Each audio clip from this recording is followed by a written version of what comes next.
ضروری نہیں ہے کہ زندگی میں وہی کچھ ملے جو ہم چاہتے ہیں۔ چاہ سے بڑھ کر بھی ایک اور شے ہوتی ہے، اور وہ ہے مقدر، جو بدلتا نہیں، بدل دیتا ہے۔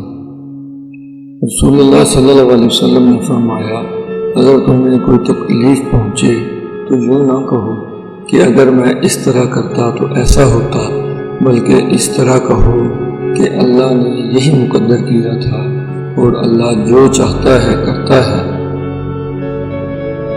حضرت علی رضی اللہ تعالیٰ عنہ نے فرمایا، خدا سے جب بھی مانگو تو مقدر مانگو، عقل نہیں، کیونکہ میں نے بہت سے عقل والوں کو مقدر والوں کے در پہ دیکھا ہے۔ زندگی کا ہر امتحان انسان ذہانت اور محنت سے پاس نہیں کر سکتا۔ بعض امتحانوں کے لیے قسمت کے علاوہ اور کوئی چیز درکار نہیں ہوتی۔ تقدیر وہ زبردست قوت ہے جو آنکھ والے کو اندھا، خدا اور عقل والے کو بے وقوف بنا دیتی ہے، لیکن دعا وہ شاندار کوشش ہے جو اس قوت پر غالب آ جاتی ہے۔ مقدر اتنی بار بدلتا ہے جتنی بار ہم اللہ سے رجوع کرتے ہیں۔ مقدر لکھنے والے کے اختیار میں ہے مقدر کا بدلنا۔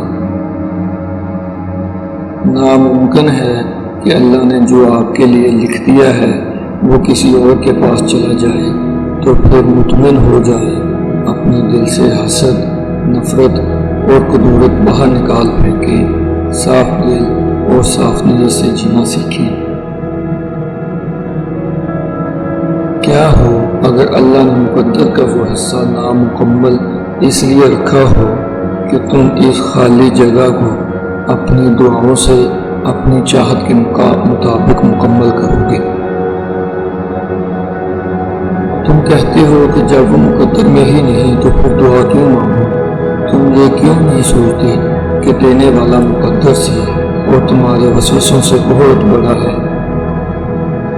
دعا، توکل اور صبر، پھر ہر شے تمہارا مقدر۔ دعاؤں کا قافلہ چلتا ہے میرے ساتھ، مقدر سے کہہ دو اکیلا نہیں ہوں۔ وہ راضی ہو جائے تو مقدر بدلنے میں دیر نہیں لگتی۔